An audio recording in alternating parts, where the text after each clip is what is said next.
আসসালামু আলাইকুম। তুবাস moms cooking এর পক্ষ থেকে আপনাদের সবাইকে স্বাগতম। আজকে আমি দেখাবো কাঁঠালের বিচি দিয়ে ভর্তা। এই ভর্তা পছন্দ করে না এমন কেউ নেই। আমরা সকলেই এই ভর্তা পছন্দ করি। আর এই ভর্তা দিয়ে ভাত খেতে খুবই সুস্বাদু।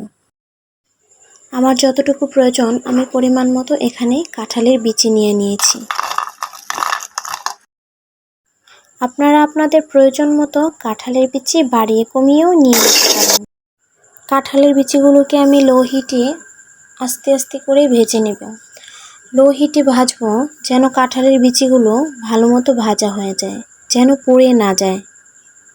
আমি আজকে ভর্তাটা তৈরি করব শিলপাটায় বেটে, তাই আমি মরিচগুলো আগেই ধুয়ে নিয়েছি, তারপর পাটাটাও ধুয়ে নিয়েছি। শিলপাটাটা ভালো মতো ধুয়ে আমি আস্তে আস্তে মরিচগুলো ভালো মতো বেটে নিচ্ছি। আপনারা চাইলে আমার মতো শিলপাটায় বেটে ভর্তাটা তৈরি করে নিতে পারেন।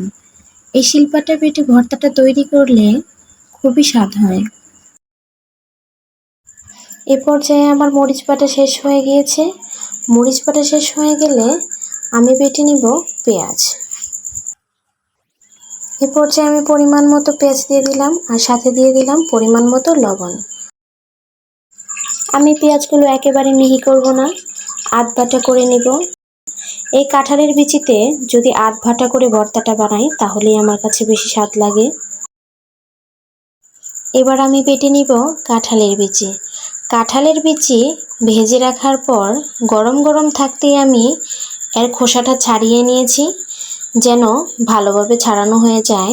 পরে ছাড়ালে আমার কাছে ছাড়াতে খুবই কষ্ট লাগে, খোসাটা ভালো মতো ছাড়তে চায় না, তাই প্রথমে আমি কাঁঠালের বিচি কোনো রকম গুঁড়া করে নিয়েছি, তারপর মরিচের সাথে মিশিয়ে পুনরায় আবার বাটা শুরু করেছি।